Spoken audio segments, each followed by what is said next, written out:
Kæru sveitarstjórnarfulltrúar og þeir sem og sveitarstjóri og þeir sem eru að fylgjast með í streymi. Býð ykkur velkomin á þennan 24. fund sveitarstjórnar Þingeyjarsveitar sem haldinn í þinghúsinu á Breiðumýri. Áður en að lengra haldið vil ég kanna hvort að einhver athugasemdir eru gerðar við fundarboð. Svo ekki.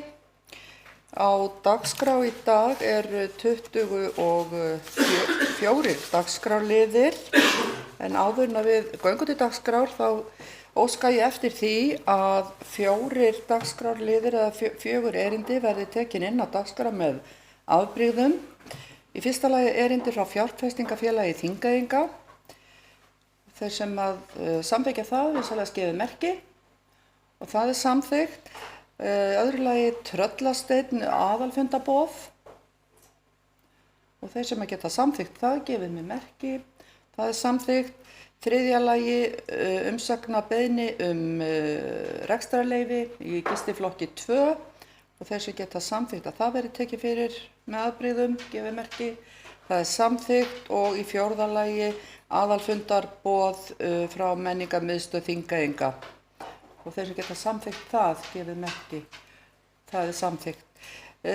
Einnig vil ég óska eftir því að fá samþykki ykkar fyrir því að 24. dagskrárlið sem fundargerð fræðslu- og velferðarnefndar, að henni verði afgreiðslu fundargerðarinnar verði frestað og að boðað verði til aukafundar sveitarstjórnar þann 17. maí næstkomandi klukkan 16.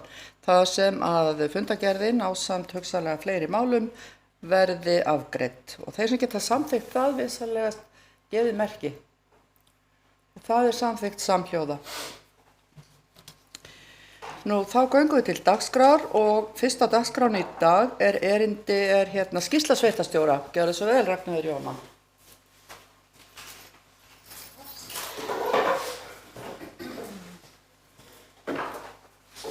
Takk fyrir, oddviti og sveitarstjórn. Nú rétt að ljúka framkvæmdum við salernishús við Höfða í Mývatnssveit og hægt verður að taka það í notkun á næstu dögum og hef ég fundið aðila til að hafa umsjón með aðstöðunni. Og framkvæmdir við göngustíginn í Mývatnssveit eru komnar í gang og verður framhaldið eins og fjármagn leyfir. Ég hef einnig verið í sambandi við vegagerðina vegna brú yfir Skjálfandafljót á vegi 85, samanber bókun sveitarstjórnar frá síðasta fundi. Vegagerðin nú endurreikna burðarþol brúarinnar og mun takmarka umferð yfir brúna við fólksbifreiðar. Einnig verið að skoða hvort setja ætti hraðavaraskilti við brúna. Og Gunnar upplýsti mig það að í drögum að samgönguáætlun sem á að fara fyrir þingið í haust þá gert ráð fyrir að hægt að sé að hefja framkvæmdir við brúna árið 2026. Og næsta skref hjá okkur að koma henni inn á aðalskipulag sem við förum að vinna í núna. Ég hef átt samtal við EIM og þar eru samningar að renna út og verið að gera nýja og með nýjum samningum breytast áherslur í starfi þeirra og ég hef óskað eftir að fá kynningu frá þeim í tengslum við næsta sveitarstjórnarfund. Og í samræmi við nýtt stjórnskipulag sem samþykkt var á síðasta sveitarstjórnarfundi verið undirbúið auglýsingar tveggja sviðsstjóra og fara þær vonandi í loftið núna með eftir helgina. Og síðan var haldinn síðasti íbúafundur skólastefnu í Stórastjarnarskóla og hafa þá verið haldnir 3 íbúafundur og alls sóttu fundin 85 manns. Mikið af góðum hugmyndum komu fram á fundunum og hægt að sjá þær allar á vefnum skólastofan.is og þar undir heiti sem skólastefna Þingeyjarsveitar. Og öllum þeim sem kom á fundina og lögðu sitt að mörkum við gerð skólastefnunnar færða bestu þakkir. Og nú vinna starfsmenn skólastofunar að fyrstu drögum að stefnunni út frá þeim gögnum sem komu fram á fundunum og sem á fundum með starfsfólki skólana. Og við ættum að geta séð svona fyrstu drög fyrir lok maí. Og jafnframt verið að vinna að útboðsgögnum fyrir skólaakstur fyrir næstu ár og stefnt að bjóða það út í júní. Ekki hefur náðst að fullmanna þær stöður sem eru lausar við grunnskóla Þingeyjarsveitar næsta vetur og verða þær auglýstar aftur nú á næstunni. Nýr byggingafulltrúi Rögnvaldur Harðarson hefur hafið störf og hefur Bjarni Reykjalín verið að setja hann inn starfið og aðstæður í sveitafélaginu. Við bjóðum Rögnvald velkominn og hlökkum til samstarfsins við hann.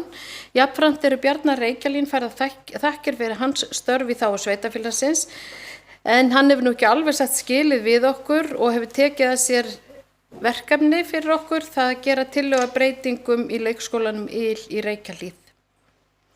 Og nú hafin vinna við skjalamál sveitafélagsins út frá samningi sem samþykktur var á síðasta sveitarstjórnarfundi. Byrjaðir að undirbúa nýjan skjalalykil og ráðgjafinn kemur svo í heimsókn til okkar í byrjun júní og verður með fræðslu fyrir starfsmenn og skoðar aðstæður í stofnunum sveitafélagsins.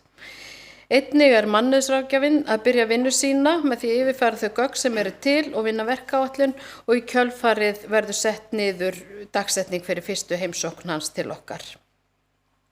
Við afhendum félagi eldri Mývetninga húsnæði til afnota að Hlíðavegi 6, þar sem skrifstofur sveitafélagsins eru til húsa, með sérstökum samningi þar Í tilefni þess var haldinn lítill viðburður og boðið upp á veitingar. Var þetta einn besta stund og það er von mín að starf þeirra muni vaksa og dafna á Hlíðarveginum.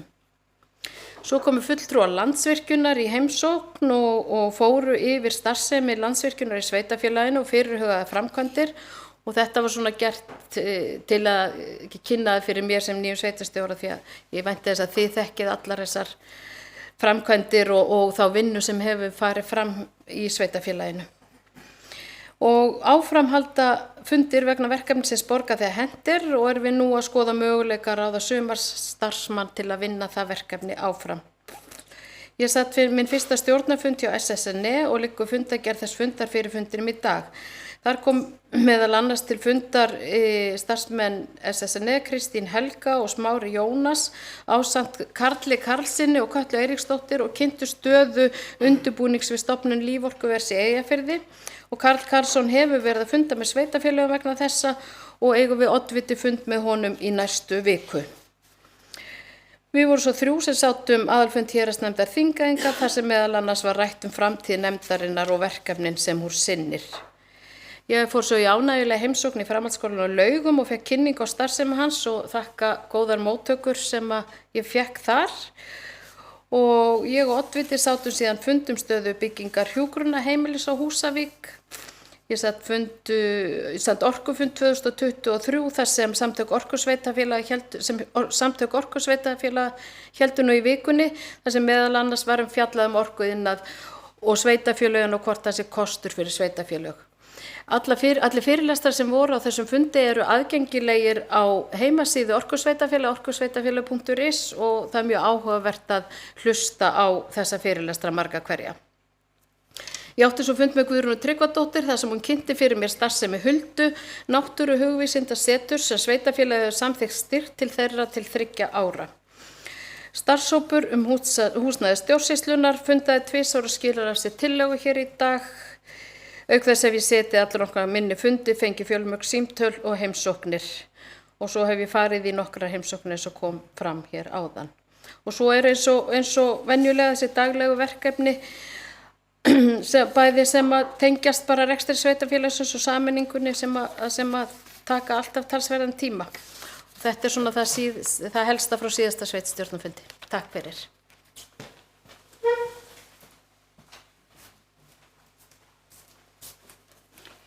Kærar þakkir fyrir þetta, Ragnheiður Jóna. Það er greinilega engin lognmolla svona í þínum daglegu störfum og það er greinilega bara gríðarlega margt sem að er að gerast í okkar góða sveitafélagi og það er gaman að heyra það.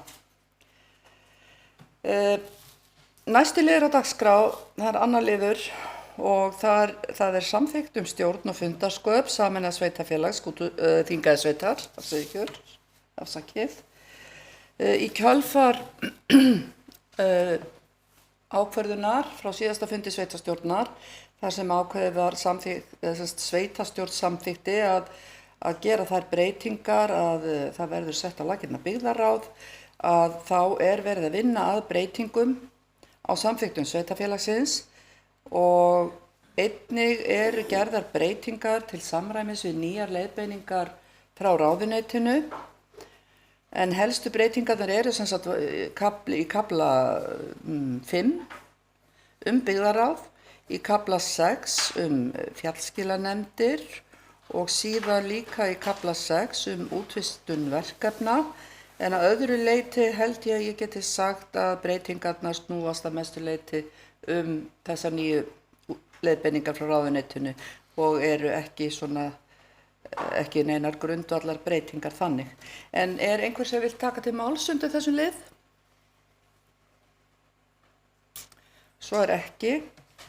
Þá bið ég sveitarstjórnarfulltrúa að gefa merki ef að þeir geta samþykkt eftirfarandi bókun að sveitarstjórn samþykki fyrirliggjandi breytingar og vísar þeim til annarrar umræðu. Og það er samþykkt samhljóða. Þriðji liður á dagskrá í dag er beiðni lausn, tímabundna lausn frá störfum í sveitarstjórn. Það er lögð fram beiðni frá Eygló Sófusdóttur, fyrsta fulltrúa E-listans. Erindið er dagsett 8. maí, þar sem óskað er eftir tímabundinni lausn frá nefndar- og sveitarstjórnarstörfum í 1 ár. Einhver sem vill taka til máls? Knútur, gjörðu svo vel.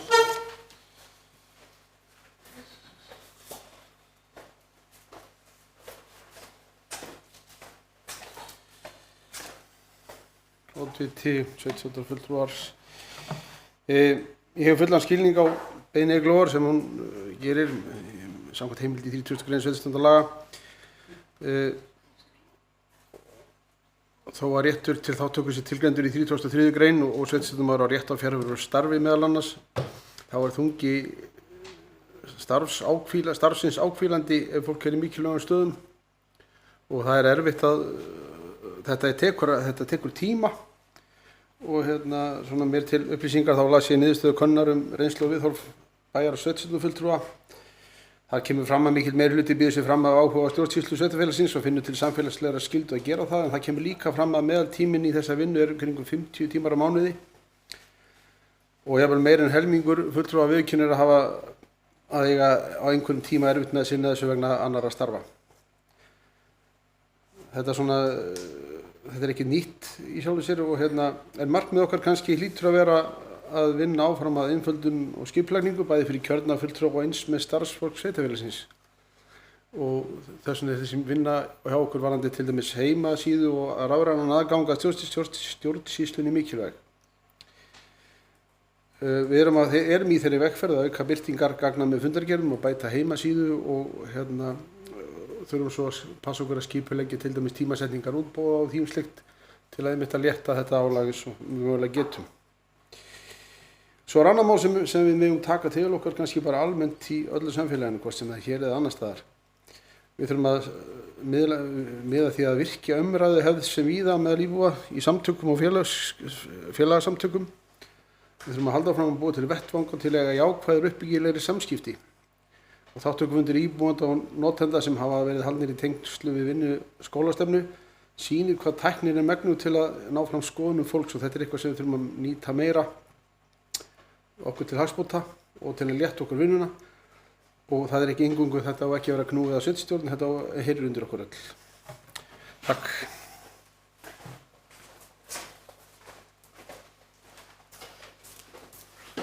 Takk fyrir það, Knútur. Eru fleiri sem vilja taka til máls? Arnór, gjörðu svo vel.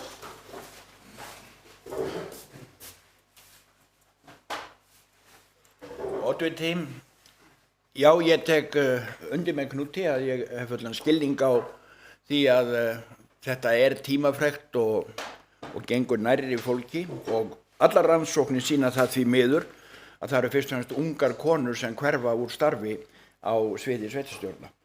Og ég mun sakna Eyglóar þetta árið og þessi niðurstaða sýnist mér sýna það að við sitjum eftir í 9 manna sveitarstjórn með 3 konur sem aðalfulltrúa. Og það er eitthvað sem við þurfum bara að hugsa almennt. Eins teki undir það með Knúti að á okkur hvílir auðvitað að einfalda og straumlínulaga starfsemi stjórnsýslunar og sveitarfélagsins þannig að það fari ekki eins mikil tími í þetta, en því miður er staðreyndin bara svo að það mun alltaf fara tími í sveitarstjórnarmál, verulega mikill. En ég kom nú aðalega hérna upp til þess að benda á að í umsókn Eyglóar tímabundna lausn á störfum þá tekur hún fram að hún vilji gjarnan starfa áfram í stýrihópi skólastefnu og það mjög mikilvægt að það komi fram í bókun af því að ef að við bókum þetta þannig hún býðist laust frá öllum nefndarstörfum þá væri hún þar út til líka. Bara vinsamlega ábending. Takk.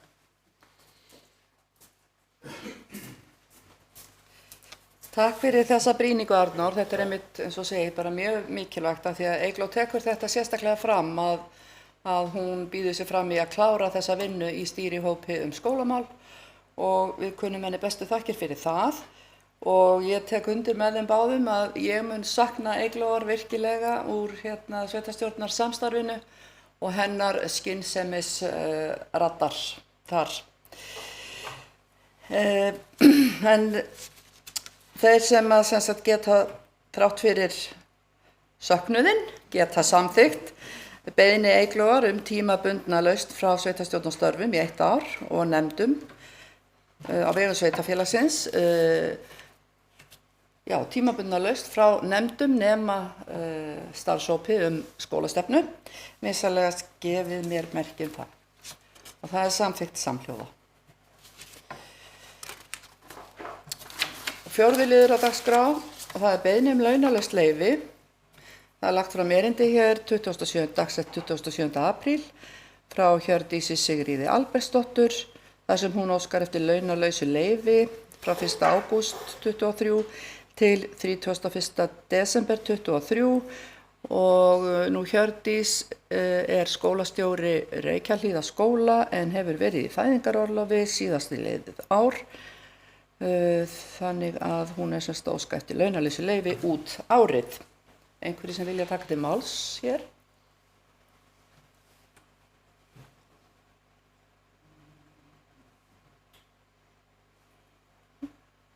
Einhver sem vil taka til máls? Arnór, gjörðu svo vel.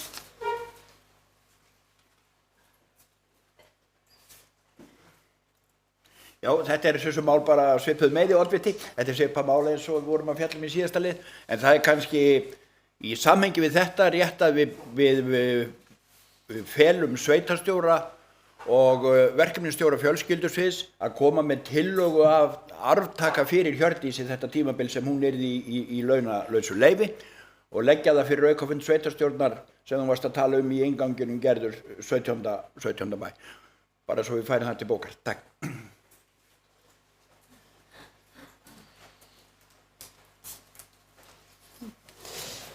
Já, ég einmitt tek undir og takk fyrir þetta Arnór að þeir sem að geta samþykkt ég ætla að leggja hérna fram tillögu það að bókun sem á það leið að sveitarstjórn samþykki beiðni launalaust leyfi frá 1. ágúst til 31. desember 23 og að sveitarstjórn feli sveitarstjóra og verkefnastjóra fjölskyldusviðs að koma með tillögu að lausn á stjórnun Reykjahlíðarskóla og að sú tillaga verði lögð fyrir aukafund sveitarstjórnar þann 17. maí. Þeir sem geta samþykkt þessa bókun gefið merki og hún samþykkt samhljóða. Takk.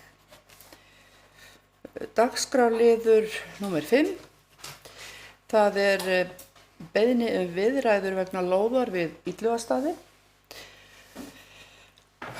Á 5. fundi sveitarstjórnar þann 17. ágúst 2022 var erindi Alþýðusambands Norðurlands lagt fram viðræður kaup á lóð við Illugastaði frestað. Málið tekið aftur hér fyrir í sveitarstjórn og vill einhver taka til máls undir þessum lið? Árni Pétur, gjörðu svo vel.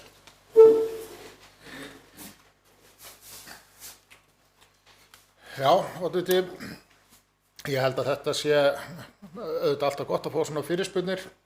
Það nú auðvitað þannig að við erum gríðarlega landmikið í sveitarfélag og við eigum líka ákaflega margar jarðir. Mér telst til að við eigum einhvers staðar 20 jarðir í sveitarfélaginu.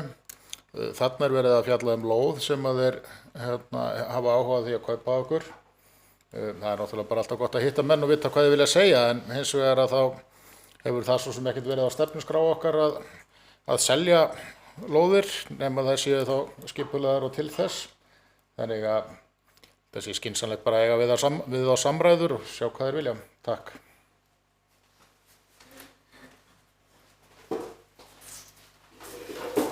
Takk fyrir það, Jóna Björg.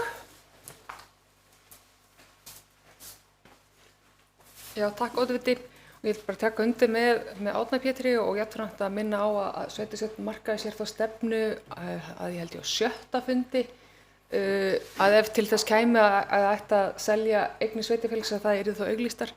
Í ljósi þess að það er óskað eftir viðræðum kaup á lóð Vítlaugsstaða, þannig ég til rétt að kanna hver er hugur Alþýðusambandsins en það sé þá alveg ljóst að ef að til þess kæmi þá yrði lóðin auglýst.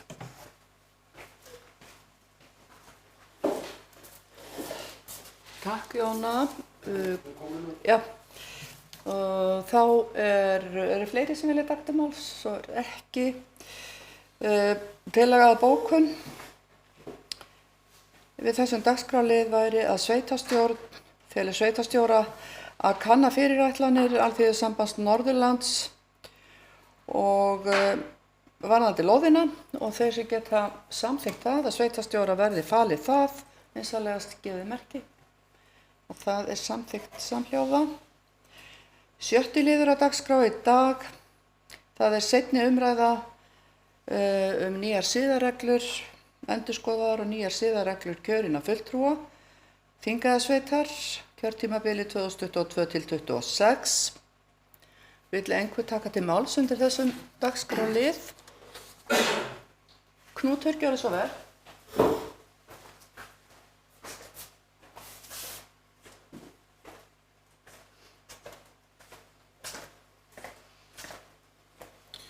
Oddviti, sveitarstjórnar fólk.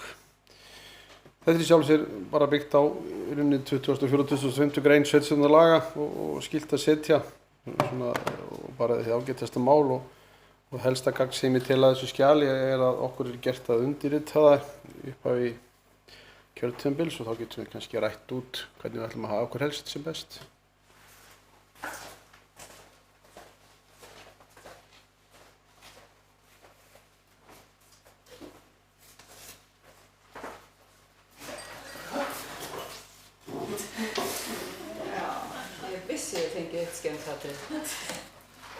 Sé til þess.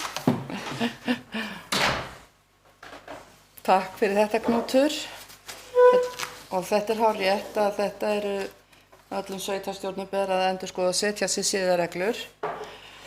Og ég tel að það sé bara mjög þarft og þetta er, ég er mjög ánægð með reglurnar eins og þær eru lagðar fyrir okkur og leyfa mér að lesa hér úr annarri grein reglana sem er bara svona sem dæmi það hvernig þessar reglur eru á hverju þær eru að taka meðal annars. Það eru starfsskyldur kjörinna fulltrúa. Þar kemur fram að kjörnum fulltrúum ber fyrst og fremst að starfa í þágu íbúana og ber því að setja almannahagsmuni ofar sérhagsmunum hvort heldur er sínum eigin annarra einstaklinga eða einstakra hópa. Kjörnum fulltrúum ber að starfa á kostgæfni fyrir opnum tjöldum og vera tilbúnir að axla ábyrgð á ákvörðunum sínum og rökstyðja þær. Þetta er svona bara eitt af mjög mörgum, síðan er tekið á til dæmis gjöfum og fríðindum sem að sveitarstjórnarfulltrúum eða kjörnumfulltrúum er ekki heimilt að taka við. Það er tekið á stöðuveitingum, hvernig ber að taka á þeim. Nú ábyrgð í fjármálum og hagsmuna árekstrum fyrir utan bara almennt háttvísi, virðingu og valdamörkum. Þannig að, já, vilja fleiri taka til máls? Arnór, gerðu svo vel.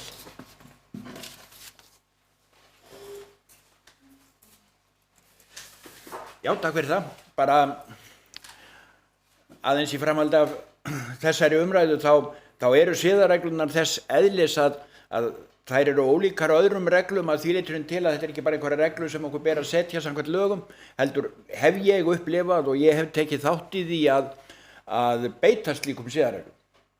Þannig að þetta er ekki bara eitthvað orðakonfekt, þetta er okkar sáttmál það hvernig við ætlum að hegða okkur í þessu starfi. Og sem gamall fótboltamaður þá veit ég það að reglurnar eru mjög mikils virði og það ber að hafa í huga að oddviti sveitarstjórnar er dómarinn í leiknum og hefur agavald yfir okkur öllum. Ekki bara meiri hluta, heldur líka minni hluta. Og hann getur alveg þurft að beita því og það hef ég svo sem upplifað líka. Þannig að þetta er ekki bara konfekt, þetta eru bara alvöru reglur sem að móta starf okkar til næstu ára. Takk.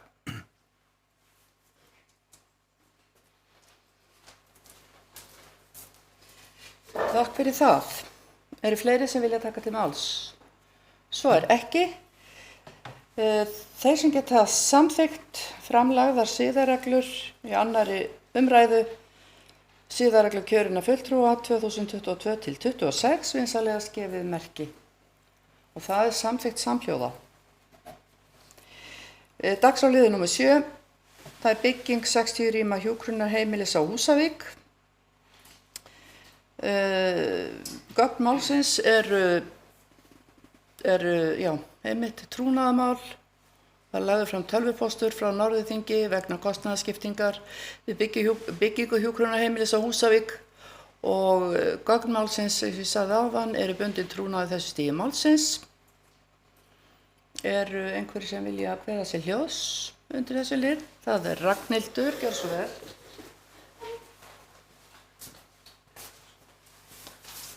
Takk, oddviti. Ég ætla að bera upp mögulegt vanhæfi undir þessu máli þar sem að maðurinn minn hefur komið að fyrir stigum framkvæmda í þessu máli.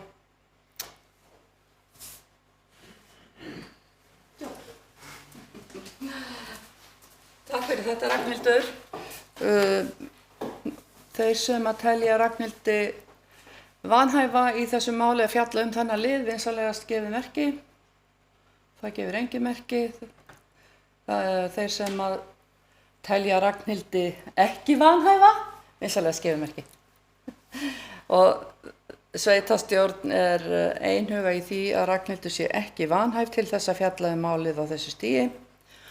Og þá er tillaga að bókun. Sveitarstjórn samþykkt, fyrir afsakið, Eyþór hefur beðið orðið, gjörðu svo vel.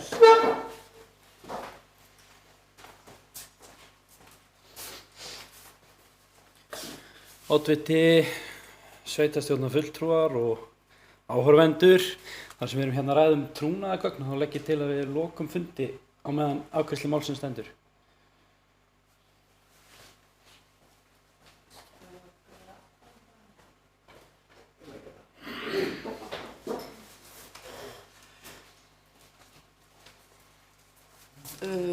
Þá legg ég til að greidd verði atkvæði tillögu Eyþórs, þeir sem að taka undir það að við lokum fundi undir þessu lið, vinsamlegast gefið merki þarum. Það er samþykkt, þannig að við lokum fundi á meðan við fjöllum þennan dagskrárlið.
Já, hér erum við komin aftur að lokinni umfjöllun dagskrárlið 7. Tillaga að bókun sveitarstjórnar að sveitarstjórn samþykki framlagða kostnaðarskiptingu milli ríkis og sveitarfélaga og kostnaðarskiptingu milli sveitarfélagana á svæðinu. Sveitarstjórn ítrekkar mikilvægi þess að undirbúningi framkvæmda verði hraðað sem mest. Þeir sem geta samþykkt vinsælast gefið merki og það samþykkt samhljóða. 8. dagskrárliður, þar minnisblað frá starfshópi stjórnskipulag og húsnæðismál stjórnsýslu sveitarfélagsins lagt fram. Minnisblað ásamt tillögu að framtíðarskipulagi húsnæðis fyrir stjórnsýslu sveitarfélagsins. Og starfshópurinn var skipaður á fundi sveitarstjórnar 22. fundi þann 13. apríl og falið að leggja fram tillögu fyrir þennan fund. Í hópnum hafa setið Gerður, Arnór og Eyþór ásamt sveitarstjóra og vinnan hefur farið þannig fram að við höfum skoðað ýmsa kosti sem fyrir skrifstofu sveitarfélagsins sem hýst núna í Kjarna á Laugum sem fyrir þó nokkru síðan orðin of lítill til þess að rúma starfsemi stjórnsýslunnar og við höfum verið að skoða hvort að sveitarfélagið á hugsanlega húsnæði sem ekki í fullri nýtingu og þá hvernig þessi möguleiki fyrir stjórnsýsluna gæti raungerst svona tiltölulega hratt vegna þess að okkur liggur á. Við tókum saman kosti og galla og okkar niðurstaða var sú að byggja á þeirri vinnu sem þegar hefur farið fram í Seiglu og höfum fengið breytingar á þeim teikningum sem lágu fyrir áður og sem gengu út á það í rauninni að nýta húsið betur, fullnýta hvern einasta krók og kima og það teljum við hafa náðst með því að það verða rými í öllum norðurenda hússins í þessum tillögum hópsins sem verða til útleigu sem skrifstofupláss og samtals náum við þarna yfir 20 skrifstofurýmum en þar af hægt að leigja á bilinu 6 til 8 skrifstofurými. Einhver sem vill taka til máls undir þessu lið? Eyþór, gjörðu svo vel.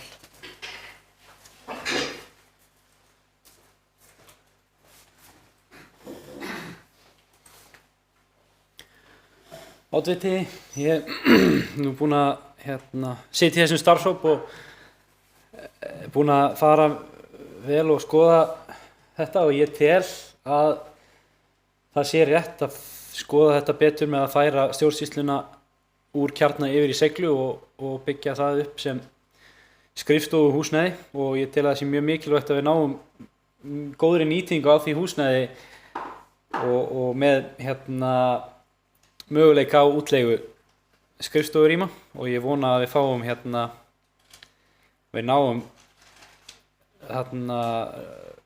allavega vonandi 8 til 10 skrifstofum til útleigu eins og ég leit allavega á teikningarnar þá ætti það að vera hægt.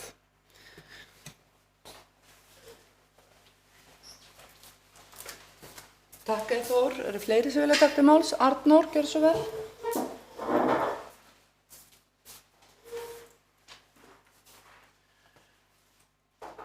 Já, oddviti, þetta nú bara verið eins og fundur í starfshópnum en ég vil bara þakka fyrir þetta samstarf. Þetta svona afrakstur þess og sýnir fram á mikilvægi þess að ræða málin og ræða sig til lausnar. Það aldrei neitt endanlegt fyrir en það frágengið. Það eru lausnir á öllum stöðum nema þeir í síðustu. Þannig að ég þakka ykkur fyrir mjög gott samstarf og þetta hefur verið ánægilegt. Við skiptumst á skoðunum og umræður eru hreinskiptnar og þannig þarf þetta að vera. Mér finnst hins vegar mikilvægt að koma fram hér á þessum fundi að við lítum svo á að áframhaldandi aðstaða í Reykjahlíðartorpi á Hlíðarveginum verði í notkun og við getum lagað húsnæði sem við höfum yfir að ráða fyrir stjórnsýsluna sveitarfélagið eftir því hvernig mannaráðningar og mannauðsmálum vindur fram. Þannig við séum ekki að útiloka eitt eða neitt með þessu. En við þurfum meira rými, þetta nýsamannað sveitarfélag, það eru verkefni sem fylgja sameiningunni, það eru líka verkefni sem fylgja því að það að hefjast ný sókn í sveitarfélaginu. Þeistareykjavirkjun að fara í stækkun. Af eigin reynslu veit ég það að því fylgir gríðarlegt umstang og álag á stjórnsýslunum og við þurfum ákveðið rými. Ferðaþjónustan komin á fleygiferð sem þýðir einfaldlega það að það verður mikið að vera í sveitarfélaginu. Við erum að reyna að ýta á stað byggingu íbúðarhúsnæðis og það stefnir mjög vel í því. Það mun líka þýða að það verður álag á stjórnsýsluna. Þannig að það mjög brýnt að við sköpum starfsfólki okkar betri vinnuaðstöðu og að við sköpum sveitarstjórnarfulltrúum betri vinnuaðstöðu. Nú þegar ári eftir kosningar eru 2 kjörnir sveitarstjórnarfulltrúar komnir í launalaust leyfi. Það eru skilaboð sem okkur ber að huga að. Þannig að þetta ekkert gæluverkefni, þetta bara að reyna að vera skipulög og einbeitt í því að skapa umhverfi sem gerir okkur kleift stjórnsýslun og kjörnum fulltrúum að veita íbúunum sem besta þjónustu. Takk.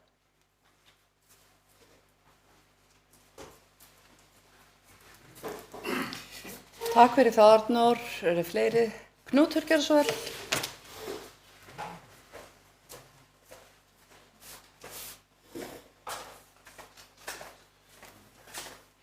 Oddviti, sveitarstjórnarfólk, við aðeins rennt yfir þær hugmyndir sem starfshópurinn hefur lagt til og unnið að og þær eru mjög ánægjulegar að því leyti til að það rétt, við þurfum mikið núna og við þurfum aðalega að hugsa sveigjanleika og búa til hús sem hægt að nýta allar hólur í sem við nýtum ekki og vonandi tekst okkur í þess tilfelli að búa til þá einhvern kjarna sem að lifir til talsverðar framtíðar því við vitum ekkert hvað gerist í þeim málum, hvernig stjórnsýslan þróast eða rafræni parturinn á henni eða yfir höfuð samsetningar sveitarfélaga.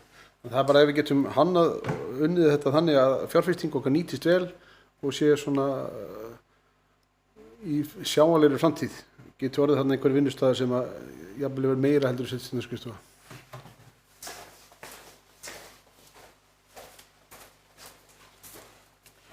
Takk, Knútur. Eru fleiri? Eyþór, gerðu svo vel.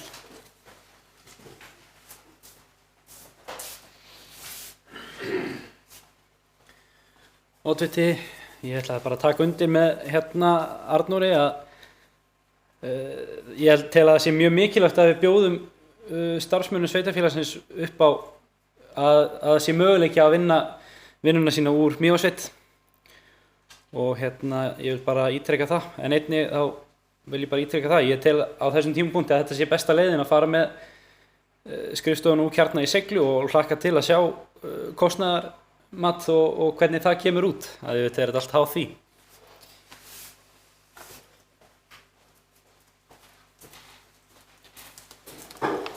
Fleiri sem að vilja taka til máls undir þessum lið? Svo ekki.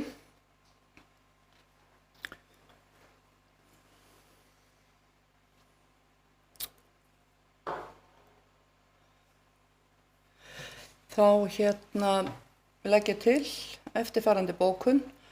Oddviti kynnti tillögu starfshópsins sem felst í því að byggja upp skrifstofuaðstöðu fyrir sveitarfélagið í Seiglu og Laugum í stað núverandi aðstöðu í Kjarna sem rúmar ekki lengur starfsemi sameinaðs sveitarfélags.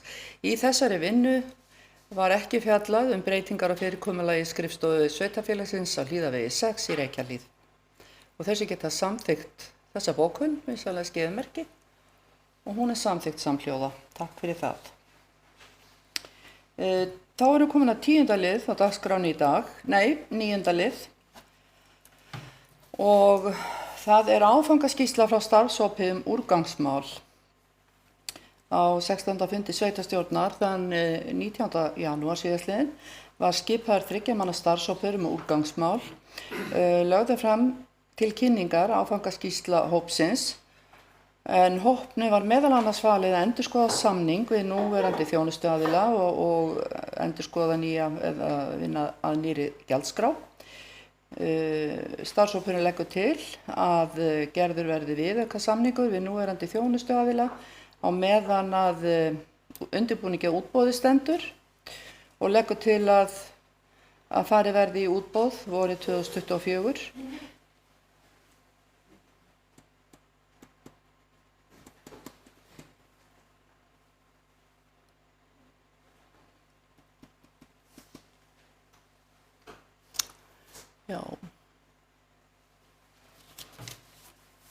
Já, starfshópurinn leggur til að gerður verði tímabundin viðauki við núverandi þjónustuaðila söfnun á lífrænum úrgangi, afsakið, og hópurinn leggur einnig til, leggur fram lista yfir þau verkefni sem þarf að vinna næstu misserin. Sveitarfélagið hefur þegar samþykkt að taka þátt í hraðlínum Borga þegar hent sem styrkja mjög þá vinnu sem er framundan varðandi úrgangsmálin. Og já, vill einhver taka til máls? Anna, þú kannski skýrir þetta betur út fyrir okkur.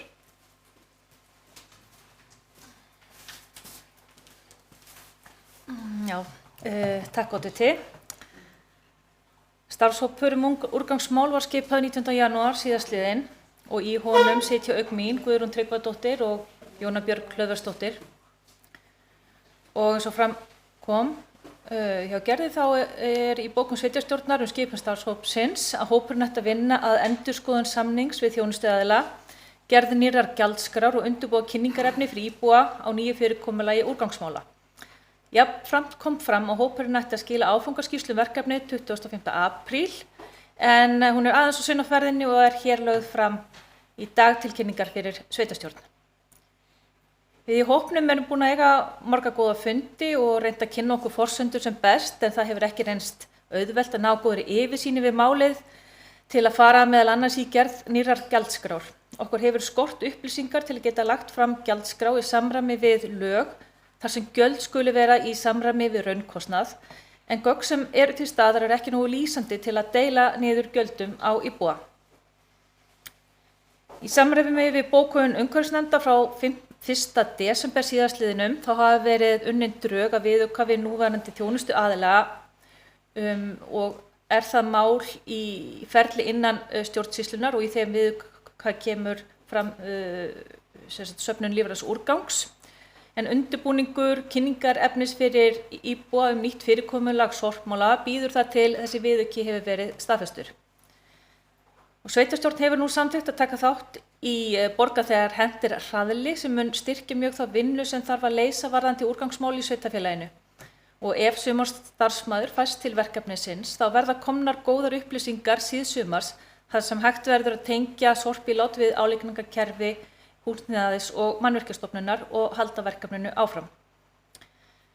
Í áfangaskýrslunni er talin upp nokkur atriði sem þarf að vinna að til dæmis hvað varðar rekstur gámasvæðanna, hvar er hægt að hagra til að draga úr kostnaði, niðurbroti lífræns úrgangs í héraði og úrgangsmál á ferðamannastöðum. Í samræmi við bókun skipan starfshópsins skal sveitarstjórn meta og taka ákvörðun næstu skref nú eftir skil áfangaskýrslu. Takk fyrir.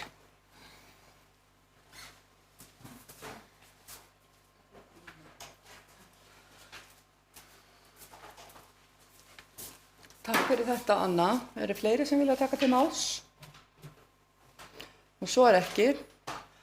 Þá er lögð til eftirfarandi bókun að sveitarstjórn þakkar starfshópnum fyrir greinargóða áfangaskýrslu og felur starfshópnum að vinna að næsta áfanga og skila sveitarstjórn framvindu skýrslu í haust.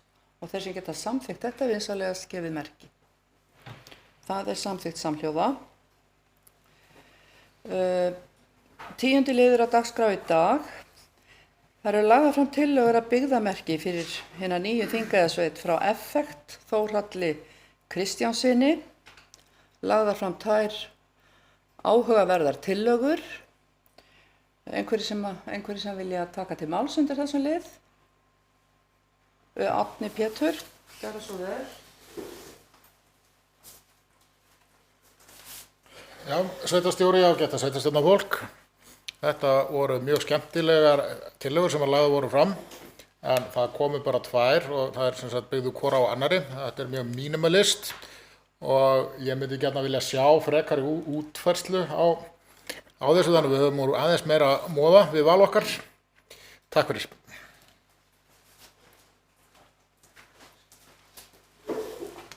Fleiri sem vilja taka til máls? Eyþór, gjörðu svo vel.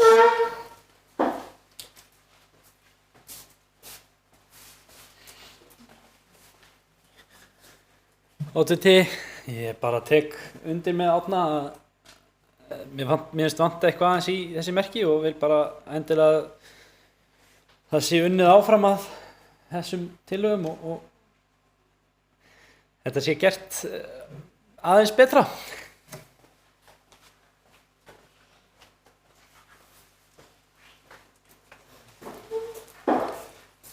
Og fleiri sem að vilja taka til máls? Svo ekki.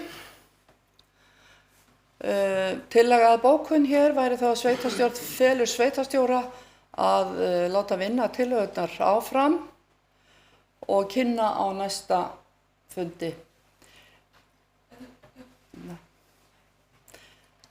Næsta fundi sveitarstjórnar.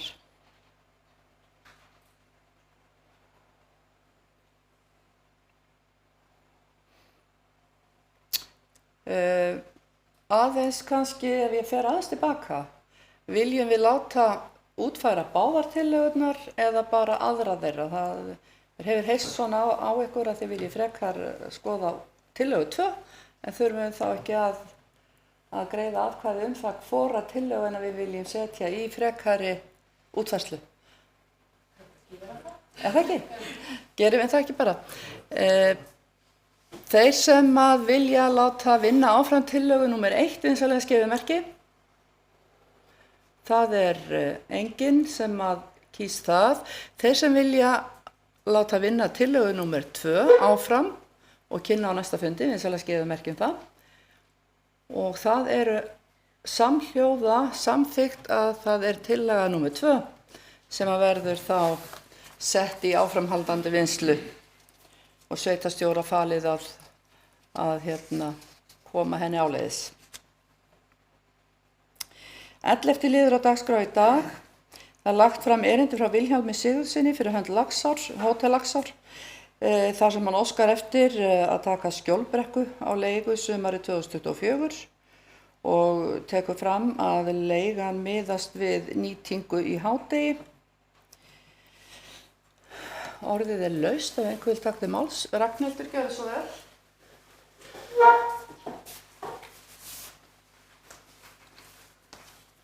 Takk, oddviti. Ég svona velti fyrir mig hvort þessi tímabært að taka þessa ákvörðun vegna þess að það sennilega hafin vinna við að greina nýtingu félagsheimilina. Sem sagt formanni Íþrótta-, tómstunda- og menningarnefndar og formanni atvinnu- og nýsköpunarnefndar falið að taka þá vinnu. Sú vinna henni ekki lokið, niðurstaða liggur ekki fyrir, það ekki komin reynsla á útleigu Breiðumýrar, þannig að ég tel að þetta sé kannski ekki tímabært að taka þessa ákvörðun. Takk.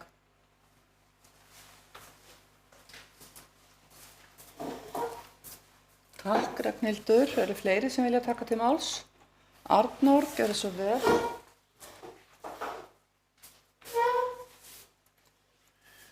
Já, oddviti, ég tek undir með Ragnhildi að mér finnst þetta svona varla tímabært núna. Mér held að sé skynsamlegt að hinkra aðeins við, sjá hver reynslan verður af útleigunni á Breiðmýri næsta sumar og móta okkur síðan í samhengi við þá úttekt sem Ragnhildur var að tala um.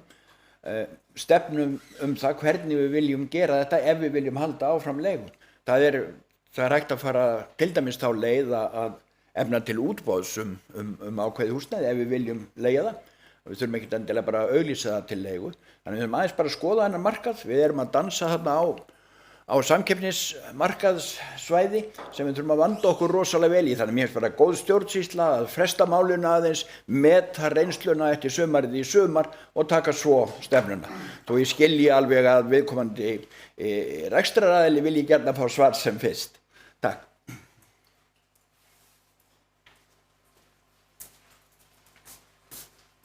Fleiri sem vilja taka til máls?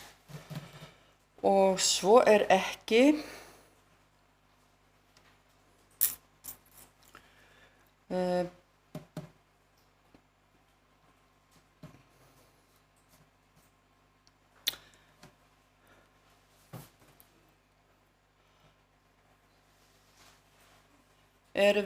Getum við samþykkt eftirfarandi bókun að á 7. fundi Íþrótta-, tómstunda- og menningarnefndar var formanni nefndarinnar falið að vinna með nýtingu félagsheimilanna áfram í samstarfi formann atvinnu- og nýsköpunarnefndar.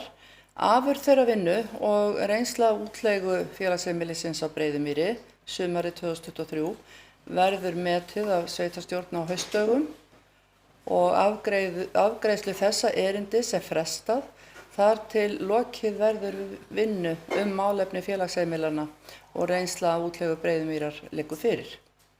Þeir sem geta samþykkt þessa bókun vinsamlegast gefið merki og það samþykkt samhljóða. 12. liður á dagskrá, lagt fram til upplýsinga svar frá umboðsmanni Alþingis. Það hefur borist svar frá umboðsmanni Alþingis vegna erindis landeiganda Reykjahlíðar vegna samskipta við sveitarfélagið og umboðsmaður hefur lokið meðferð sinni á kvörtun landeiganda Reykjahlíðar og telur ekki ástæðu til að aðhafast frekar í tilefni kvörtunarinnar. Eru einhverjir sem vilja taka til máls? Svo ekki, þá legg ég til eftirfarandi bókun. Umboðsmaður hefur lokið meðferð sinni á kvörtun landeiganda Reykjahlíðar og telur ekki ástæðu til að aðhafast frekar í tilefni kvörtunarinnar. 13. dagskráliður. Lögð fram til kynningar fundargerð starfshóps greiningu á áhættu og áfallaþoli sveitarfélaga. Lögð fram fundargerð fyrsta fundar starfshópsins frá, ég ekki með dagsetninguna en það nú kannski. Vill einhver taka til máls? Anna, gjörðu svo vel.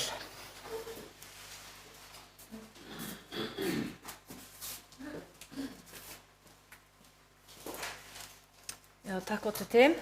Ég sit í þessum starfshóp og við erum búin að funda einu sinni þar sem við vorum búin að kynna okkur verkefnið og fórum yfir þessar leiðbeiningar fyrir greiningu á áhættu og áfallaþoli sveitarfélaga. Við ræddum mögulegar sviðsmyndir og hvaða verkefna það eru sem myndi falla undir sveitarfélagið. En það alveg ljóst að þetta umfangsmikið, en það líka sveitarfélagið mjög landmikið og dreifbýlt og margir ferðamenn hérna sérstaklega yfir sumartímann. En þá erum við bara að vinna því að setja okkur inn í þetta verkefni og ræða hvernig við getum bara bútað þetta niður og haldið áfram þessari vinnu, þannig að þetta verði viðráðanlegt. Takk.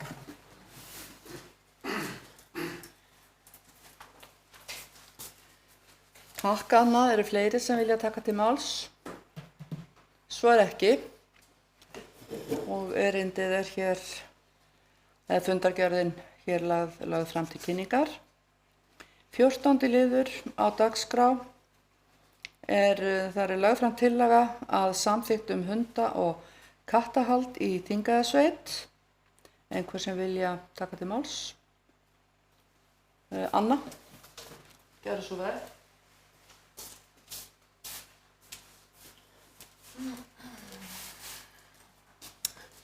Já, takk Oddviti. Ég tel að það þurfi að endurskoða þessi framlögðu drög að samþykkt áður en hún hlýtur staðfestingu. Þarna eru óljósar reglur sem þarf að skerpa betur á, setja inn nýjan texta í samræmi við breytt viðhorf til dýravelferðar á undanförnum árum og þeirrar miklu þekkingar á atferli dýra sem sívaxandi. Einnig þarf að skoða með það að mínum að taka út texta sem úreltur til að mynda aflífun heilbrigðra gæludýra áður en önnur úrræði eru fullreynd.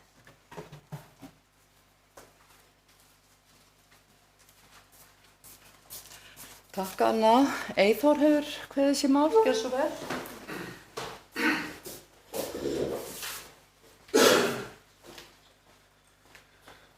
Oddviti, ég tek bara algjörlega undir með önnu og það þarna margir liðir eða nokkri liðir allavega sem að þarf að skoða betur og hérna einmitt.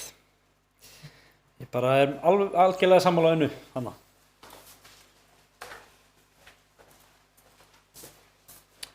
Ef það er ekki fleiri sem vilja taka til máls, þá er lagt til að afgreiðslu málsins verði frestað og þeir sem geta samþykkt það vinsamlegast gefið merki. Takk fyrir það. 15. liður á dagskrá í dag verður lagður fram til kynningar áfangaskýrsla frá flugklassanum og mjög áhugaverð skýrsla. Vill einhver taka til máls eða? Svo er ekki. Það er kannski stikla örlítið á stóru að það er gríðarlega mörg verkefni sem að heyra þarna undir og þar ber hæst samskipti við ferðaskrifstofur aðallega í Evrópu ferðir og beint flug til Akureyrar. Og í því sambandi þá náttúrulega er alltaf þetta stóra mál með innviðin okkar og gistirými að við náttúrulega búum við það lúxusvandamál að hér bráðvantar gistingu yfir sumartíman en svo bráðvantar okkur ferðamenn til þess að fylla upp í þá gistingu yfir vetratíman. En þetta er eitthvað sem að verður haldið áfram að vinna í og ekkert útlit fyrir annað en að eftirspurnin sé stanslaust að aukast sem er náttúrulega ánægilegt en jafnframt leggur okkur að herðar svona þau verkefni að huga enn betur að okkar innviðum og þá í samstarfi við ferðaþjónustu og þá sem málið varðar. Einhverju sem vilja, Ragnhildur, gjörðu svo vel.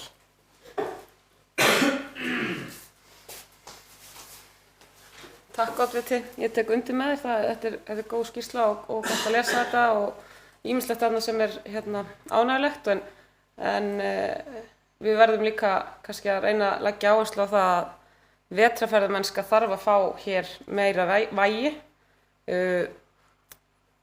versus sumarið. Við erum náttúrulega bara eins og þú sagðir, það vantar hótel á sumrin en það vantar líka ferðamann á veturna en við verðum aðeins að reyna þrýsta á að flugsamgöngur til hingað norður haldi áfram og hvet bara til þess að við gerum það.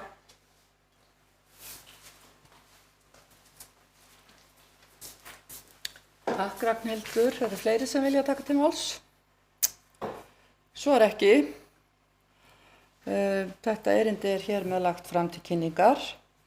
16. liður á dagskránni í dag, það er aðalfundarboð frá Tröllasteini EHF sem haldin verður 24. maí næstkomandi að Narfastöðum í Reykjadal. Einnig er lagður fram til kynningar ársreikningur félagsins fyrir árið 2022. Vill einhver taka til máls? Arnór, gjörðu svo vel.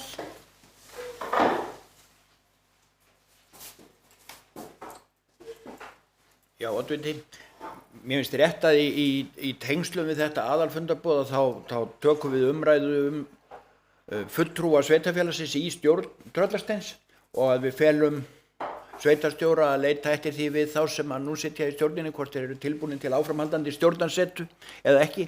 Það er Erlingur Teitsson og Haraldur Bóasson sem að sitja í stjórninni fyrir hönd sveitarfélagsins og hafa gert nokkuð lengi og Erlingur hefur verið starfandi stjórnarformaður og raunar rekið þetta fyrirtæki eða þetta félag undanfarin ár með miklu myndarbrag. Þannig að í mínum huga, ég sit í stjórninni fyrir hönd Veiðastofnunar en í mínum huga er það mikils virði fyrir félagið ef Erlingur er tilbúin til þess að halda áfram. Þannig ég beini því til oddvita og sveitarstjóra að leita eftir afstöðu þeirra, Haraldar og Erlings. Takk.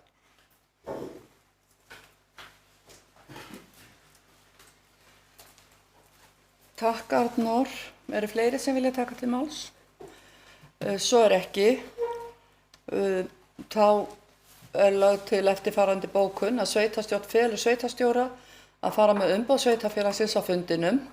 Jafnframt felur sveitarstjórn sveitarstjóra að kanna hug núverandi fulltrúa þeirra Erlings og Haraldar til þess að sitja áfram í stjórn félagsins fyrir hönd sveitarfélagsins og þeir sem geta samþykkt þessa bókun vinsamlega skifumerki. Það er samþykkt samhljóða. 17. dagskrárliður, þar er lagt fram erindi frá Bergþóri Bjarnasyni og Pétri Snæbjörnssyni fyrir hönd Fjárfestingafélags Þingeyinga EHF dagsett 28. apríl síðastliðnum. Á undanförnum mánuðum hafa forsvarsmenn Fjárfestingafélagsins átt í samskiptum við Byggðastofnun stofnun eignarhaldsfélaga í Þingeyjarsýslum en sambærileg félög eru starfandi í öðrum landshlutum. Með bréfinu er verið að kanna áhuga sveitarfélaga í Þingeyjarsýslum á stofnun slíks félags og að sveitarfélögin muni þá leggja inn í félagið eignarhluti sína í félögum sem eru óháð kjarnastarfsemi sveitarfélagana. Óskað er eftir viðbrögðum fyrir 25. maí næstkomandi. Einhver sem vil taka til máls? Jóna Björg, gjörðu svo vel.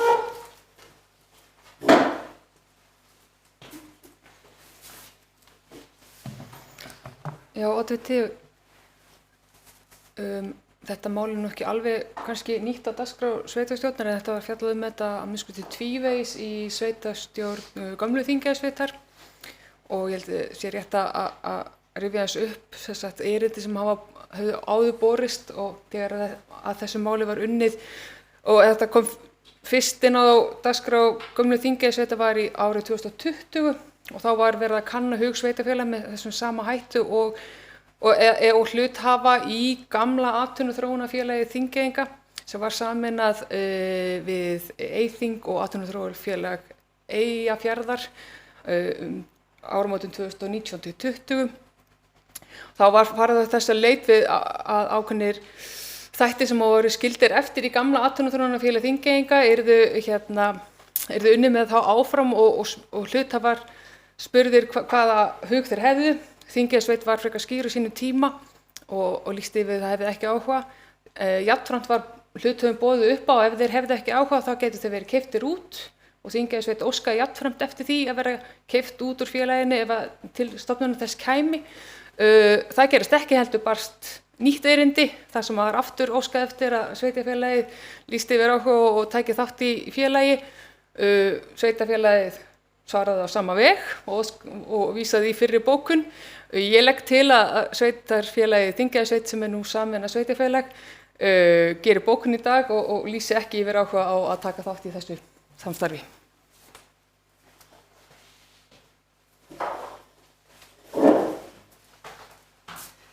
Takk Jóna, eru fleiri sem vilja taka til máls?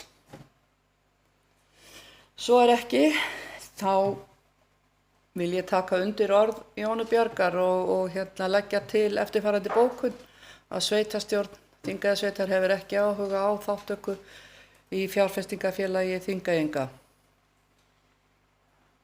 Þessi geta samþykkt aðeins að það skeiði merki. Það er samþykkt samhljóða. Dagskrárliður númer 18, það er umsagnarbeiðni Betri Fasteigna EHF rekstur gististaðar. Það er lagt fram umsagnarbeiðni frá sýslumanninum á Norðurlandi eystra dagsett 8. maí þar sem Betri Fasteignir EHF sækja leyfi til reksturs gististaða, flokkur 2C, minna gistiheimili. Vill einhver taka til máls hér? Svo er ekki. Það sem að, já, afsakið. Já, má ég bara taka til máls? Já, gjör svo vel. Jóna Björg.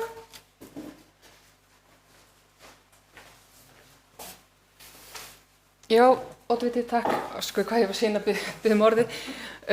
Mér langaði bara í þessu samhengi að það koma margar svona umsagnarbeiðnir inn á borð sveitarstjórnar og það getur verið erfitt að henda reiður á hvað er að vera hverju sinni og í þessu er jafnvel erfitt að átta sig á því hvar er sótt leyfi og hvernig skipulagið er á svæðinu.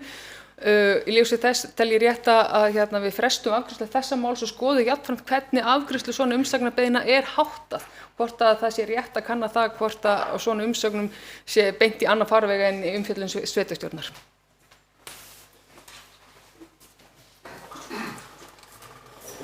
Takk Jóna, ég tek algjörlega undir það sem að hér kom fram að það þarf einmitt að gefa því gaum hvar viðkomandi starfsemi á að fara fram, og eins og í þessu tilfelli að þá erum að ræða frístundabyggðina í Lundskógi.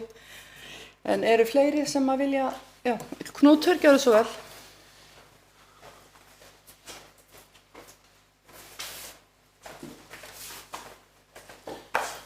Oddviti, sveitarstjórnar fulltrúar, eins og við komum fram á, þetta svona kannski rétt að finna einhvern þann farveg að það sem eru víða alls konar skilmálar í gangi að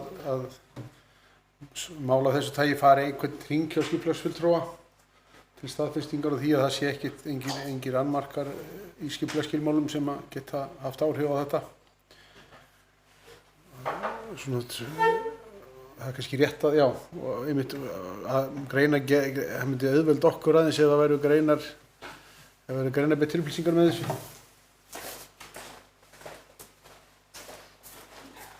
Takk, Knútur. Eru fleiri sem að vilja taka til máls? Ég vil bara taka undir með ykkur báðum og það einmitt eru ekki fylgjandi upplýsingar. Við erum ekki með upplýsingar hvernig skipulagi háttað akkurat á þessu svæði og að því gefnu þá lagt til að sveitarstjórn fresti afgreiðslu málsins. Og þeir sem eru samþykkir, og það samþykkt samhljóða. 19. mál á dagskrá, þar lagt fram til kynningar aðalfundarboð menningarmiðstöðvar Þingeyinga sem haldið verður þann 23. maí í Safnahúsinu á Húsavík. Einhver sem vil taka til máls undir þessum lið? Árni Pétur, gjörðu svo vel. Já, oddviti, ágætu sveitarstjórnar fulltrúar. Ég vil bara hvetja alla til þess að mæta, alla sveitarstjórnar fulltrúa á þennan aðalfund. Þetta eru gríðarlega verðmæt starfsemi og gott fyrir okkur að fylgjast með. Við erum að styðja við þessa starfsemi, við erum að reka hana. Hún er okkar forræði, við eigum þarna gríðarlega menningarverðmæti sem við erum að halda utan um. Þannig að ég bara hvet ykkur öll til að mæta. Takk.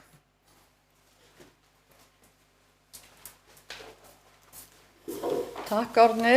Ég tek fullsugur undir þína brýningu og hvet alla til að mæta.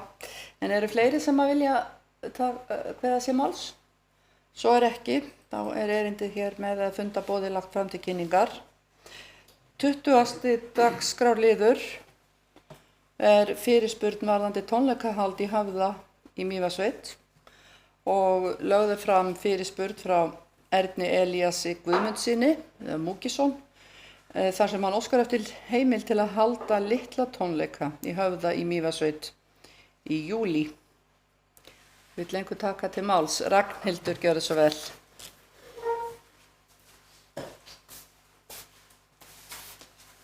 Takk, oddviti. Það afar ánægjulegt að sjá svona beiðni koma inn til sveitarstjórnar. Þetta aukar menningarlífið okkar og frábært fyrir sveitarfélagið. Það kannski aðeins vangavelta varðandi staðsetninguna vegna þess að eins og við kannski þekkjum þá bílastæðið við Höfða ekki endilega það besta ef við ætlum að fara að halda tónleika. Það ekki stórt eða mikið. Þannig að kannski ættum við að íhuga einhvern annan stað. Já. Við erum svo sem með eitt stað í huga en já, það svona spurning hvort við ættum að skoða Dimmuborgir. Það allavega hugmynd inn í umræðuna, áframhaldandi umræðu.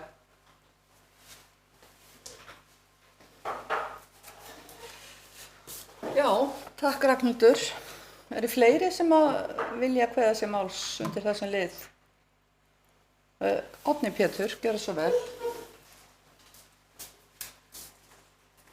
Já, oddviti, þetta alveg rétt sem að Ragnhildur segir, en engu síður að þá viljum við ekki rekja frá okkur ef tónlistafólk eða listamenn að biðja að halda hjá okkur viðburði. Þannig að við þurfum auðvitað bara svolítið að skoða það. Hann náttúrulega óska sérstaklega eftir þessari staðsetningu, þannig að það kannski bara eðlilegt að sveitarstjóri bara setja sig í samband og eigi samræður og sé hvort að við getum ekki mætt þessu einhvern veginn eða leyst úr þessu þannig að allir séu glaðir.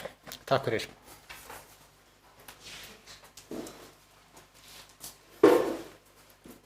Takk Árni. Og þá nú eiginlega bara komin hérna lausn málsins að sveitarstjórn taki jákvætt í tónleikahaldið sem að mér heyrist við all vera að gera og feli sveitarstjóra að ræða við viðkomandi mögulega tónleika í Mývatnssveit. Og þessi geta samþykkt það vissalega skeiðumerki og það samþykkt samhljóða. Dagskrárliður nr. 21, það lögð fram til kynningar, fundargerð 52. fundar stjórnar SSNE. Einhver sem vill kveða sér hljóðsöftu þeim lið? Svo ekki. Þá förum við í dagskrárliður nr. 22. Það fundargerð íþrótta- og tómstunda- og menningarnefndar sem lögð fram til kynningar. Það fundargerð 8. fundar sem fór fram 2. maí síðastliðinn og fundargerðin í 5 liðum. Það eru dagskrárliðir nr. 1, 2 og 3 sem að þarfnast afgreiðslu sveitarstjórnar, aðrir liðir eru lagðir fram til kynningar. Og ég ætla að biðja Ragnhildi Hólm að kynna fyrir okkur þessa 3 liði sem að þarfnast afgreiðslu sveitarstjórnar og mátt kynna það bara í röð og síðan göngum við til afgreiðslu að því loknu.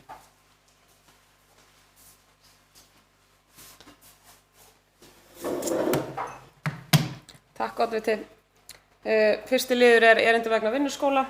Nefndinni barst bréf frá foreldrum nemenda í 7. bekk Reykjavíkurskóla þar sem að þau eru að biðja að skipulagður eða beiðni berst það að skipulagður verði vinnuskóli fyrir 7. bekk. Niðurstaða nefndarinnar var á þessa leið að nefndin leggur til að sveitarfélagið bjóði upp á vinnuskóla fyrir 7. bekk í sumar, sé þess nokkur kostur og beinir því til sveitarstjórnar að taka afstöðu til framkvæmdarinnar. Umsóknarfrestur fyrir hefðbundinn vinnuskóla 8. til 10. bekk liðinn og það bárust 7 umsóknir, bara svo það sé sagt. Liður 2 sem þarfnast afgreiðslu eru íþróttavellir og þetta var áframhaldandi umræða íþróttavelli í sveitarfélaginu. Gunnhildur Hinriksdóttir kom inn sem gestur þarna og niðurstaða nefndarinnar, eða bókun nefndarinnar það var rætt ástand íþróttavalla sveitarfélagsins. Viðhald þeirra á hirðingu, að ræða vellina á Laugum, Krossmúla í Reykjahlíð og við Ídali. Sums staðar hefur framkvæmdir verið á höndum sjálfboðaliða og einkaaðila. Nefndin leggur til við sveitarstjórn að umhirða vallana verði á forræði áhaldahússins. Nefndin telur nauðsynlegt að íþróttafélögin séu í góðu samstarfi við áhaldahúsið viðhaldsþörfina. Þriðji liður erindi varðandi 17. júní hátíðahöld. Og það erindi frá ungmennafélaginu Eflingu þar sem kallað eftir framtíðarsýn Þingeyjarsveitar á fyrirkomulag 17. júní hátíðarhalda í sveitarfélaginu. Það var rætt mögulegt fyrirkomulag á sameiginlegri hátíð á 17. júní. Þetta hafa hingað til verið 2 svona stærri hátíðir í sveitarfélaginu á Laugum og í Mývatnssveit. Og þar verið þessar 2 stóru hátíðir. Og þarna leggur nefndin til við sveitarstjórn að skipuð verði sérstök 5 manna hátíðarnefnd sem sjái skipulag og framkvæmd hátíðarinnar og nefndinni verði tryggt fjármagn til verksins. Já, þá eru það komin.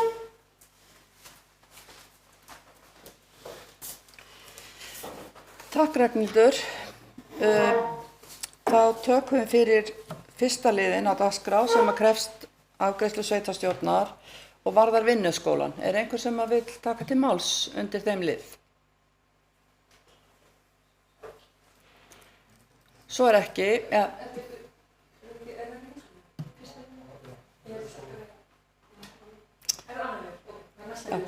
Já. Þá klárum við fyrsta liðinn varðandi vinnuskólan og það enginn sem hefur hvatt sér máls, þannig að lögðu til eftirfarandi bókun að sveitarstjórn tekur jákvætt í erindið og felur verkefnastjóra fjölskyldumála að skoða möguleika vinnu fyrir ungmenni í 7. bekk svo framalega sem fái starfsmaður til að hafa umsjón með vinnuskólanum. Og þeir sem geta samþykkt þessa bókun, gefið merki, það samþykkt samhljóða. Annar dagskrárliður frá nefndinni varðar umhirðu íþróttavalla í sveitarfélaginu Er einhver sem vil kveða sér hljóðs undir þeim lið? Jóna Björg, gjörðu þið svo vel. Já, takk oddviti. Við vorum bara að velta fyrir okkur í þessu samhengi þegar við erum að fjalla íþróttavelli í sveitarfélaginu. Við minnumst þarna á 3 og einn völlu sem að ber oft á góma í nefndastörfum og styrkumsóknum, það er Bjarmavöllur í Fnjóskadal. Ég mitt velti fyrir mér stöðu hans af því hann er ritstjóri umsjón ungmennafélags sem sækir til þess styrki til sveitarfélagsins, hvort að væri að taka eitthvað hann með í dæmið.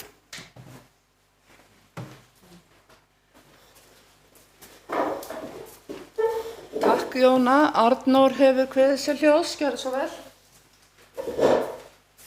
Já, oddviti. Eftir því sem að ég best veit að þá er Bjarmavöllur í eigu Bjarma, ungmennafélagsins Bjarma, og þeir hafa byggt upp aðstöðuna þar, þeir hafa séð hana og við höfum stutt hana, en ég held að sé í samhengi við þessa úttekt væri rétt að taka upp samtali við Bjarma það með hvaða hætti, föstum hætti, sveitarfélagi kæmi að því að styðja þá við að reka sinn völl.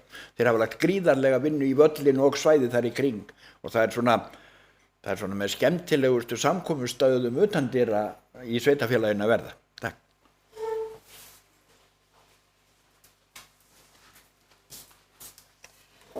Takk Arnór, eru fleiri sem vilja kveða sér hljóðs? Svar ekki, þá er lögð til eftirfarandi afgreiðsla málsins að sveitarstjórn felur verkefnastjóra fjölskyldumála að finna lausn á umhirðu vallana í sumar og leggja fram tillögu að framtíðar fyrirkomulagi á umhirðu íþróttavalla sveitarfélagsins. Bætum þarna kannski inn, eins verði hugað að með hvaða hætti sveitarfélagið getur komið að hirðingu Bjarmavallar í Fnjóskadal. Og þeir sem geta samþykkt þessa bókun vinsamlegast gefið merki. Takk fyrir það, það er samþykkt samhljóða. 3. dagskrárliður frá íþrótta- og tómstundamenninganefnd sem er hér til afgreiðslu sveitarstjórnar varðar 17. júní hátíðahöldin í sveitarfélaginu. Einhverjir sem vilja taka til máls undir þeim lið? Svo er ekki.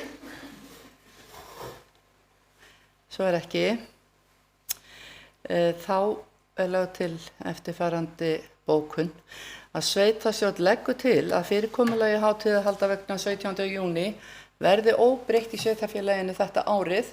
Jafnframt tekur sveitarstjórn undir bókun íþrótta- og tómstundamenninganefndar og felur henni að vinna málið áfram varðandi hátíðanefnd og umræður sameiginleg hátíðahöld. Og þessi geta samþykkt þessa bókun, vinsamlegast gefið merki. Það er samþykkt samhljóða. 23. liður á dagskrá, það er fundargerð atvinnu- og nýsköpunarnefndar 7. fundar sem er lögð fram hér til kynningar og eftir atvikum afgreiðslu sveitarstjórnar. Fundur var haldinn 8. maí og er í 4 liðum og það eru liðir nr. 2, 3 og 4 sem að þarfnast afgreiðslu sveitarstjórnar.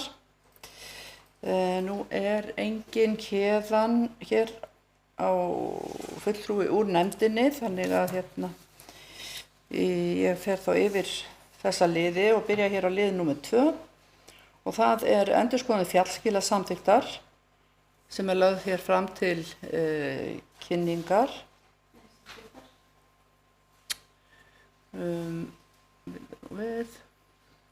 Einhver sem að vill taka til máls? Eyþór, gjörðu svo vel.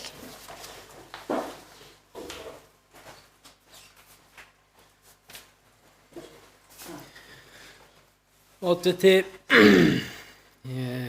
ég sat nú þennan fund reyndar sem varamaður en þarna er að ræða fjallskilasamþykkt sem er bara í rauninni sú sama og var í gildi með uppfærðum dagsetningum og nefndin hyggst endurskoða hana eða funda með fjallskilastjórum og íbúum í framhaldinu ef þörf er á því og ég held að það sé mjög mikilvægt að það sé farið í þá vinnu í haust eftir Smölun að skoða hvað má gera betur í þessari fjallskilasamþykkt og hvernig henni er best hagað.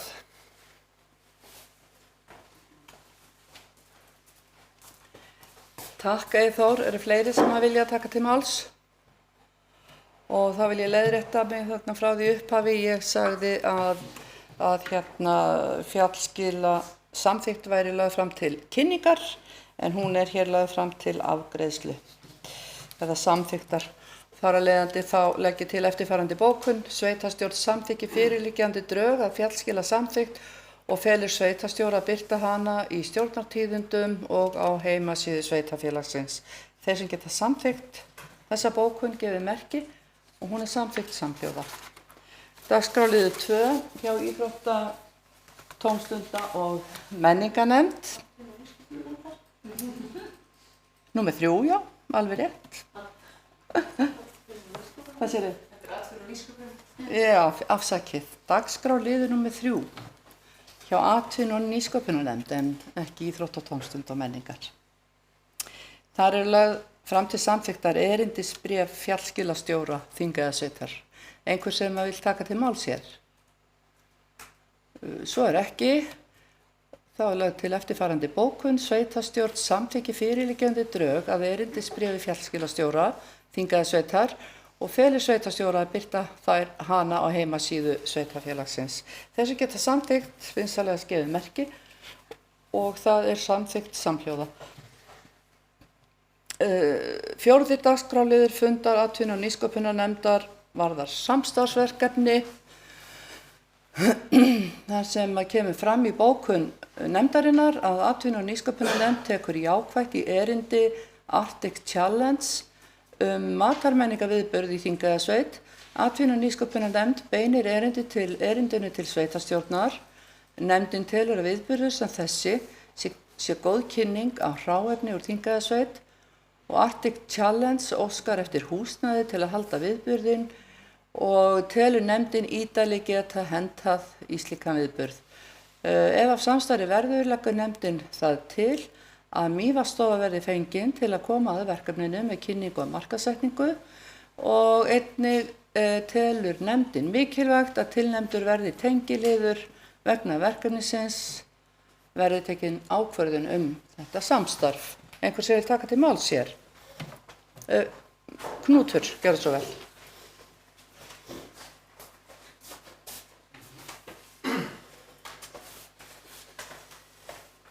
Sveitarstjórnarfulltrúar.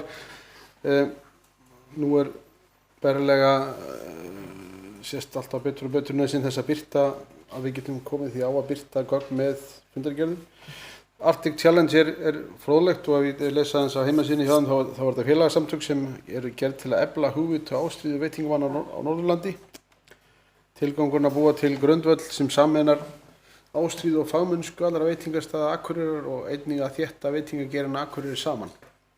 Það að þeir sæki hingað rímar bara vel við áhuga okkar á nýsköpun í matargerð og vinnslu og bara tekur svo fagnandi og gerum hvað við getum fyrir þá. Ég hef svo lengi haft í höfðinu líka hugmynd af haustdögum eða einhvers konar töðugjöldum sem við getum farið með íþróttahúsinu á Laugum. Það sem framleiðendur í héraði eru sífellt að verða fjölbreyttari og ég var til dæmis ótrúlega kátur þegar ég keyrði fram hjá útiræktuðu grænmeti í Vallakoti fyrir stuttu. Og þarna er tækifæri til að gera eitthvað skemmtilegt og þetta getur klárlega orðið einhver svoleiðis viðburður.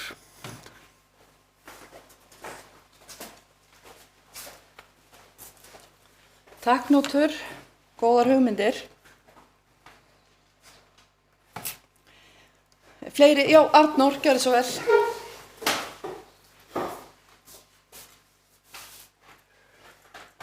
Já, oddviti, ég tek undir með Knúti, mér finnst þetta spennandi og þetta er jákvæður viðburður og ég held að við eigum að gera það sem að í sveitarstjórn getur og sveitarfélagi til þess að styðja sem myndarlegast við baki á þessum viðburði og vel til fallið að fela Jónasi að vera tengiliður við félagið.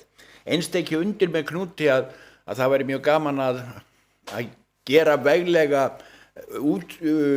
veglega uppskeruhátíð á haustdögum vegna þess að framleiðslan í héraði verður sífellt fjölbreyttari og fjölbreyttari og það í gögnum nýsköpunar í norðri fullt af hugmyndum frá íbúum hvernig hægt væri að nálgast þetta og hugmyndir líka hvernig hægt væri að nálgast að koma á stabílum útimarkaði framleiðslu vörur úr héraði hér á svæðinu, hugsanlega eitthvað sem færðist til sveitarfélagið frá einni helginni til annarar. Þannig að þarna sóknarfæri sem við þurfum að sameina kraftana í að ýta myndalegu vör og ég fagna þessu erindi verulega. Takk.